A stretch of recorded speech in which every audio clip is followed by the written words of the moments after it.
We are currently living through one of the most confusing experiments in human history, a sociological phenomenon often labeled as sexual liberation, but which, upon closer inspection via the lens of dark psychology, looks far more like a mass incarceration of the masculine soul.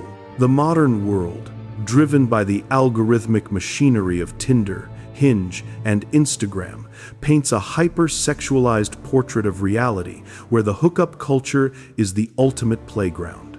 Men are sold a narrative that suggests freedom is defined by access, the ability to swipe right, to select from an endless buffet of potential partners, and to engage in casual intimacy with zero consequences. We are told that the alpha male is the one who collects bodies like trophies, the man who can detach completely, treating sexual encounters as recreational sports similar to a game of tennis. But beneath this veneer of unlimited choice lies a terrifying reality that few are willing to discuss. This is not freedom. It is a spiritual and biological trap. The illusion of the modern Casanova suggests that by engaging in one-night stands and transient relationships, a man asserts his dominance and high status. However, the reality, observing the current mental health crisis among young men, tells a completely different story.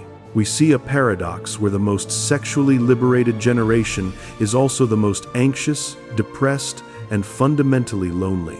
The premise we must confront is uncomfortable. What if every meaningless sexual encounter is not a badge of honor, but a self-inflicted wound?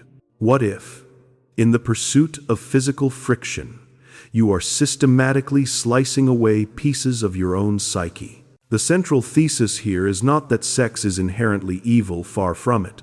Sex is a potent, life-affirming force. The problem arises when sex becomes empty, when sexuality is divorced from connection, purpose, and emotion.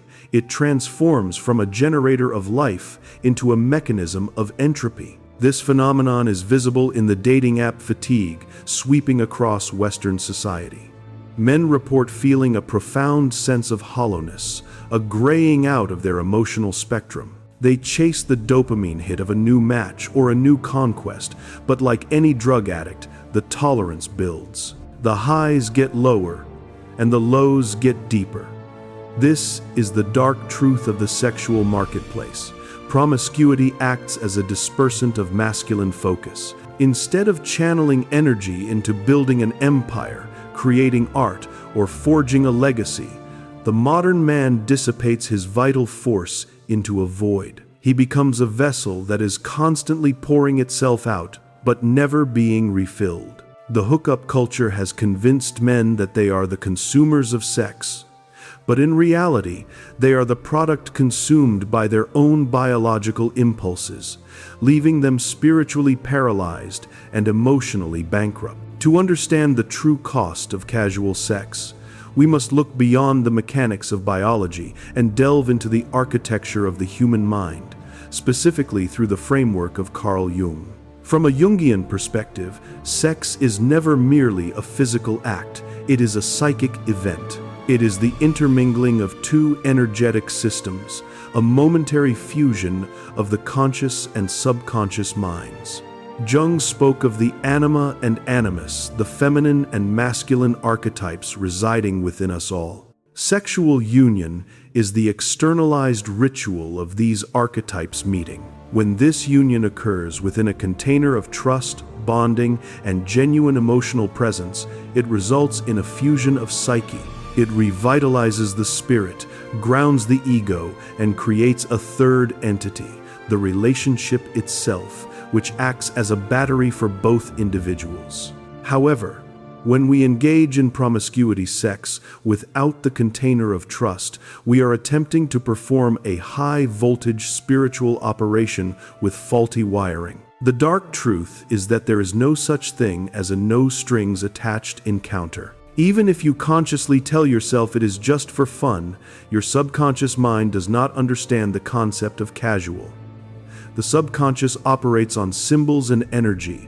When you merge your body with a stranger, you are opening the floodgates of your soul to their chaotic energy, their unresolved traumas, and their psychic debris.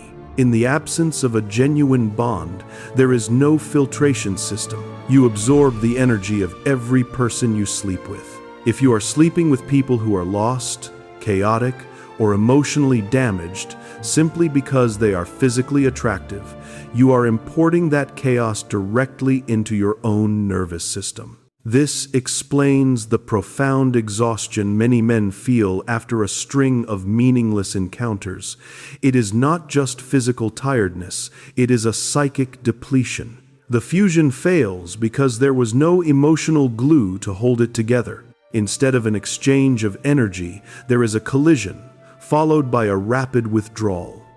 Each time a man engages in sex where the heart is absent, he experiences a microfracture in his ability to connect. He is teaching his soul to open the door and then slam it shut immediately. Over time, the hinges break. The door no longer closes, or worse, it no longer opens.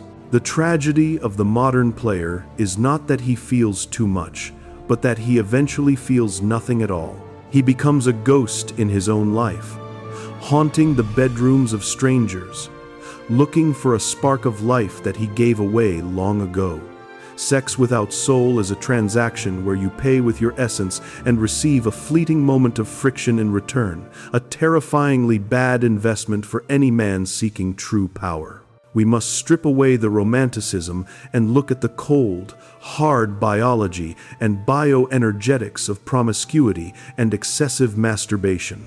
In almost every esoteric tradition, from Taoism to Western Hermeticism, and now confirmed by modern neurochemistry, sexual energy is identified as the raw fuel of a man's drive. Freud called it libido, not just as a desire for sex, but as the will to live and create.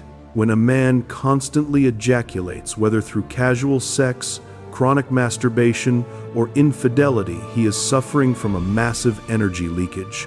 He is bleeding out the very force required to build his life, maintain his focus, and assert his will upon the world. Biologically, the cost is steep. Upon ejaculation, the male body undergoes a significant hormonal shift. Prolactin is released to counteract dopamine, inducing the refractory period a state of sedation, passivity, and satisfaction.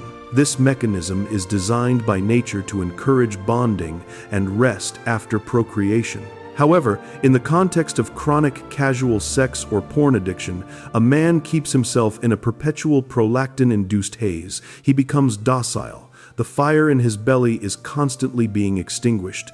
This is why nations of men addicted to porn and hookup apps are seeing a crisis in ambition. They are chemically castrated by their own habits. They are not tired because they are working too hard. They are tired because they are leaking their vitality into tissues and strangers. Consider the Coolidge effect, a phenomenon observed in biology where males exhibit renewed sexual interest whenever a new female is introduced, even to the point of physical exhaustion. Modern dating apps and pornography weaponize this biological quirk, trapping men in a loop of endless novelty seeking. This is not power, it is slavery to the reptilian brain.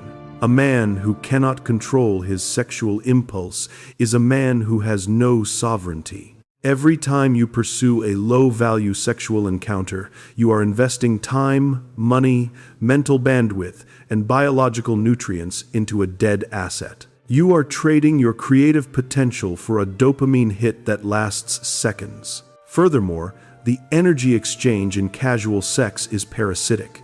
In a committed, loving relationship, a woman reflects energy back to the man. It is a circuit that recharges him. In a casual encounter, the woman is often seeking validation, and the man is seeking release. It is a transaction of taking, not giving. The man leaves the encounter lighter in spirit, drained of his zinc and neurochemicals, and returns to the world less sharp, less aggressive, and less capable of handling the rigors of life. This leakage accumulates over years, resulting in a midlife crisis that is actually a crisis of depletion. The man wakes up at 40 realizing he has spent his prime years chasing transient pleasure and has built nothing of substance.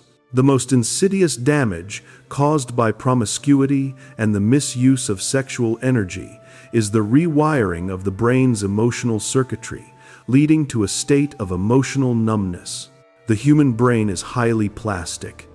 It molds itself based on repeated behaviors. When a man spends years engaging in casual sex, he is essentially training his brain to dissociate sex from emotion. To successfully be a player, one must learn to shut down empathy, to suppress the natural urge to bond, and to view the partner as an object for gratification rather than a human being. This is a survival mechanism in the hookup culture. If you catch feelings, you lose the game. So, men learn to erect walls. However, what begins as a defense mechanism eventually becomes a prison. You cannot selectively numb emotions. When you numb your capacity for attachment to facilitate casual sex, you also numb your capacity for joy, for deep love, and for genuine intimacy. We see this manifested in the soft boy or fuckboy archetypes, men who are terrified of labels, who panic at the first sign of real closeness, and who sabotage relationships the moment they become serious. This is not because they are villains. It is because they are disabled. They have engaged in so many loveless interactions that their oxytocin receptors are fried. They have forgotten how to bond. This leads to a profound existential loneliness. The brain, conditioned for the high-speed thrill of the new, finds stability boring. Real love is a slow burn. Casual sex is an explosion. A man addicted to the explosion cannot appreciate the warmth of the fire. He becomes restless, agitated, and perpetually dissatisfied. This is the dark truth behind the smiling faces on social media. Deep down, many of these men are suffering from intimacy anorexia. They are starving for connection but cannot digest it when it is offered. They have taught themselves that vulnerability is weakness and that sex is just friction. The result is a generation of men who are sexually active but emotionally dead. They create a shadow self that holds all their repressed needs for love and safety. This shadow grows larger and darker the more it is ignored, eventually erupting in toxic behaviors, sudden rages, or deep depressions. By treating women as interchangeable bodies, a man eventually begins to view himself as an interchangeable body, a machine for performance, devoid of a soul. As the saying goes within our therapy, when you trade your soul for skin, eventually you are left with neither. The concept of bonding is what separates human sexuality from animalistic copulation. Bonding is the alchemical process that turns sex into a sacrament, a source of strength that bolsters a man's confidence and authority. When bonding is removed from the equation, sex loses its meaning and becomes merely a drug. And like any drug, it creates addicts. The dark truth is that a man who is addicted to the validation of women or the rush of the conquest has lost his masculine frame. He is no longer the king of his domain. He is a beggar seeking scraps of dopamine.